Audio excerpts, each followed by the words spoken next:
بسم اللہ الرحمن الرحیم۔ السلام علیکم۔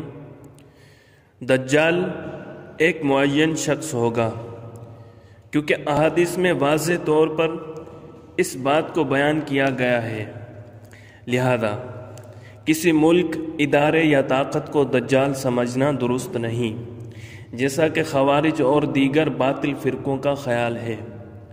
قاضی عیاض رحمۃ اللہ تعالی علیہ فرماتے ہیں، دجال کے واقعے میں یہ ساری احادیث جن کو امام مسلم وغیرہ نے ذکر کیا ہے، دجال کے وجود کے صحیح ہونے پر دلیل ہیں، اور اس بات کی بھی دلیل ہے کہ دجال ایک معین شخص ہوگا۔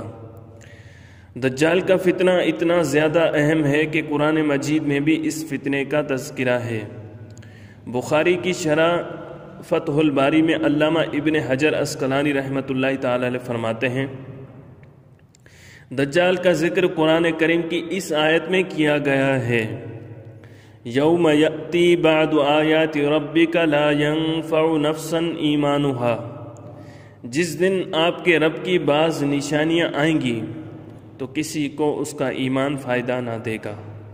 سنن ترمذی میں حضرت ابو ہریرہ رضی اللہ تعالیٰ عنہ سے روایت ہے کہ 3 چیزیں ایسی ہیں کہ جب وہ ظاہر ہو جائیں گی تو ایسے شخص کا ایمان لانا جو پہلے ایمان نہیں لایا تھا اس کو فائدہ نہ دے گا۔ وہ 3 چیزیں یہ ہیں، دجال، دابۃ الارض، سورج کا مغرب سے نکلنا۔ یہ صحیح درجے کی حدیث ہے، لہذا اس آیت میں دجال کا بھی ذکر ہے۔ نبی کریم صلی اللہ علیہ وسلم کی یہ حدیث مذکورہ آیت قرآنیہ کی تفسیر ہے۔ ابو داود کی شرح عون المعبود میں ہے، اللہ تعالیٰ کا یہ قول، لِيَنظُرَ بَأْسًا شَدِيدًا، تاکہ ان کو سخت عذاب سے ڈرائے۔ اس آیت میں اللہ تعالیٰ نے لفظ بأس کو شدت کے ساتھ اور اپنی جانب سے قرار دیا ہے، لہذا اس کے رب ہونے کا دعویٰ کرنے اور اس کے فتنے اور قوت کی وجہ سے یہ کہنا مناسب ہے کہ اس آیت سے مراد دجال ہو۔ حضرت اسماء بنت یزید انصاریہ رضی اللہ تعالی عنہا فرماتی ہیں کہ رسول اللہ صلی اللہ علیہ وسلم میرے گھر میں تشریف فرما تھے۔ آپ صلی اللہ علیہ وسلم نے دجال کا بیان فرمایا۔ آپ صلی اللہ علیہ وسلم نے فرمایا، اس سے پہلے 3 سال ہوں گے۔ پہلے سال آسمان اپنی 1/3 بارش روک لے گا اور زمین بھی اپنی 1/3 پیداوار روک لے گی۔ دوسرے سال آسمان اپنی 2/3 بارش روک لے گا اور زمین بھی اپنی 2/3 پیداوار روک لے گی۔ تیسرے سال آسمان اپنی مکمل بارش روک لے گا اور زمین اپنی پوری پیداوار روک لے گی، لہذا گھر والے اور باہر والے مویشی سب مر جائیں گے۔ مذکورہ روایت میں ہے کہ آسمان بارش روک لے گا اور زمین اپنی پیداوار روک لے گی۔ مسند اسحاق ابن راہویہ کی روایت میں ہے، تَرَى السَّمَاءَ تُمْطِرُ وَهِيَ لَا تُمْطِرُ وَتَرَى الْأَرْضَ تُنْبِتُ وَهِيَ لَا تُنْبِتُ، تم آسمان کو بارش برساتا ہوا دیکھو گے حالانکہ وہ بارش نہیں برسا رہا ہوگا، اور تم زمین کو پیداوار اگاتا ہوا دیکھو گے حالانکہ وہ پیداوار نہیں اگا رہی ہوگی۔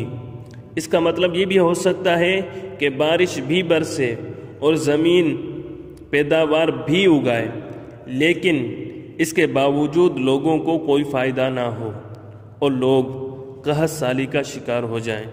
جدید دور میں اس کی بے شمار صورتیں ہو سکتی ہیں۔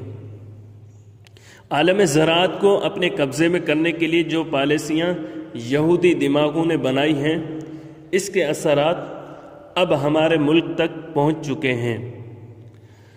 حضور نبی کریم صلی اللہ علیہ وسلم نے فرمایا، خروج دجال سے پہلے چند سال بڑے دھوکے والے ہوں گے۔ اس میں سچا آدمی جھوٹ بولے گا اور جھوٹا آدمی سچ بولے گا، خائن امین ہو جائے گا، امین خائن، اور گھر میں رکھے ہوئے جوتے کا تسمہ لوگوں سے باتیں کرے گا۔ حضرت عبداللہ بن عمر رضی اللہ تعالیٰ عنہ فرماتے ہیں، کہ ہم نبی کریم صلی اللہ علیہ وسلم کی خدمت اقدس میں بیٹھے ہوئے تھے کہ حضور نبی کریم صلی اللہ علیہ وسلم نے فتنوں کے بارے میں گفتگو فرمائی، حتیٰ کہ اجلاس کے فتنے کا ذکر فرمایا۔ کسی کہنے والے نے عرض کیا فتنہ اجلاس کیا ہے؟ آپ نے فرمایا وہ بھگدڑ اور جنگ ہے، اس کے بعد سرا ہوگا جس کا فساد میرے اہل بیت میں سے ایک شخص کے قدموں کے نیچے سے ہوگا، وہ سمجھے گا کہ وہ مجھ سے ہے، حالانکہ وہ مجھ سے نہیں، میرے دوست تو صرف متقی ہیں۔ پھر لوگ ایک ایسے آدمی پر صلح کر لیں گے جو پسلی پر گوشت کی طرح ہوگا، پھر کالا فتنہ ہوگا جو کسی کو تھپڑ مارے بغیر نہ رہے گا، پھر جب کہا جائے گا کہ فتنہ ختم ہو گیا تو وہ اور پھیلے گا۔ اس میں آدمی صبح کو مومن شام کو کافر ہوگا، لوگ دو خیموں کی طرف لوٹ جائیں گے، ایک خیمہ ایمان کا جس میں نفاق نہیں، دوسرا خیمہ نفاق کا جس میں ایمان نہیں۔ تو جب یہ ہو جائے تو اس دن یا اس کے اگلے دن دجال کے خروج کا انتظار کرو۔ حضرت عبداللہ ابن عمر رضی اللہ تعالیٰ عنہ فرماتے ہیں میں حتیم میں حضرت حذیفہ رضی اللہ تعالیٰ عنہ کے ساتھ تھا، انہوں نے حدیث ذکر کی، پھر فرمایا اسلام کی کڑیوں کو ایک ایک کر کے توڑا جائے گا اور گمراہ کرنے والے قائدین ہوں گے، اور اس کے بعد 3 دجال نکلیں گے۔ میں نے پوچھا اے ابو عبداللہ حذیفہ، آپ یہ جو کہہ رہے ہیں کیا آپ نے یہ نبی کریم صلی اللہ علیہ وسلم ہی سے سنا ہے؟ انہوں نے جواب دیا جی ہاں، میں نے یہ حضور صلی اللہ علیہ وسلم سے سنا ہے، اور میں نے نبی کریم صلی اللہ علیہ وسلم کو یہ بھی فرماتے ہوئے سنا کہ دجال اصفہان کی یہودیہ نامی بستی سے ظاہر ہوگا۔ یہ روایت کافی طویل ہے جس کا کچھ حصہ یہ ہے، 3 چیخیں ہوں گی جس کو اہل مشرق و اہل مغرب سنیں گے۔ اے عبداللہ جب تم دجال کی خبر سنو تو بھاگ جانا۔ حضرت عبداللہ بن عمر فرماتے ہیں میں نے حضرت حذیفہ سے دریافت کیا اپنے پیچھے اہل و عیال کی حفاظت کس طرح کروں گا؟ حضرت حذیفہ نے فرمایا ان کو حکم کرنا کہ وہ پہاڑوں کی چوٹیوں پر چلے جائیں۔ حضرت عبداللہ ابن عمر رضی اللہ تعالیٰ عنہ فرماتے ہیں میں نے پوچھا کہ اگر وہ گھر والے یہ سب کچھ چھوڑ کر نہ جا سکیں، فرمایا ان کو حکم کرنا کہ وہ ہمیشہ گھروں میں ہی رہیں۔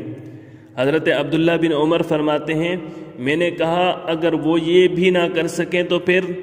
حضرت حذیفہ نے فرمایا اے ابن عمر وہ خوف، فتنہ، فساد اور لوٹ مار کا زمانہ ہے۔ حضرت عبداللہ ابن عمر فرماتے ہیں میں نے پوچھا کہ اے عبداللہ کیا اس فتنہ و فساد سے کوئی نجات ہے؟ حضرت حذیفہ نے فرمایا کیوں نہیں، کوئی ایسا فتنہ و فساد نہیں جس سے نجات نہ ہو۔ حضرت ابو درداء رضی اللہ تعالیٰ عنہ سے روایت ہے کہ نبی کریم صلی اللہ علیہ وسلم نے فرمایا میں اپنی امت کے بارے میں جس چیز سے سب سے زیادہ ڈرتا ہوں وہ گمراہ کرنے والے قائدین ہیں۔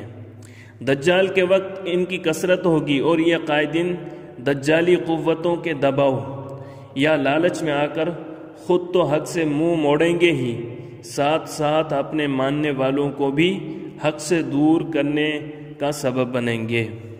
حضرت کعب رضی اللہ تعالیٰ عنہ فرماتے ہیں جزیرۃ العرب خرابی سے محفوظ رہے گا جب تک کہ آرمینیا خراب نہ ہو جائے، مصر خرابی سے محفوظ رہے گا جب تک جزیرۃ العرب خراب نہ ہو جائے، اور کوفہ خرابی سے محفوظ رہے گا جب تک کہ مصر خراب نہ ہو جائے۔ جنگ عظیم اس وقت تک نہیں ہوگی جب تک کہ کوفہ خراب نہ ہو جائے، اور دجال اس وقت تک نہیں آئے گا جب تک کہ کفر کا شہر اسرائیل فتح نہ ہو جائے۔ حضرت انس بن مالک رضی اللہ تعالیٰ عنہ سے روایت ہے کہ رسول اللہ صلی اللہ علیہ وسلم نے فرمایا دجال کے خروج سے پہلے کہ چند سال دھوکہ و فریب کے ہوں گے۔ سچے کو جھوٹا بنا دیا جائے گا اور جھوٹے کو سچا بنایا جائے گا۔ خیانت کرنے والے کو امانت دار بنا دیا جائے گا اور امانت دار کو خیانت کرنے والا قرار دیا جائے گا، اور ان میں رویزہ بات کریں گے۔ پوچھا گیا رویزہ کون ہے؟ آپ صلی اللہ علیہ وسلم نے فرمایا گھٹیا لوگ، وہ لوگوں کے معاملات میں بولا کریں گے۔ اس دور پر یہ حدیث کتنی مکمل صادق آتی ہے کہ نام نہاد مہذب دنیا کا بیان کردہ وہ جھوٹ جس کو پڑھے لکھے لوگ بھی سچ مان چکے ہیں، اگر اس جھوٹ پر کتاب لکھی جائے تو شاید لکھنے والا لکھتے لکھتے اپنی زندگی تمام کر بیٹھے، لیکن ان کے بیان کردہ جھوٹ کی فہرست ختم نہ ہو۔ کتنے ہی سچ ایسے ہیں جن کے اوپر مغرب کی انصاف پسند میڈیا نے اپنی لفاظی اور فریب کی اتنی تہ جما دی ہیں کہ عام انداز میں ساری عمر بھی کوئی اس کو صاف کرنا چاہے تو صاف نہیں کر سکتا۔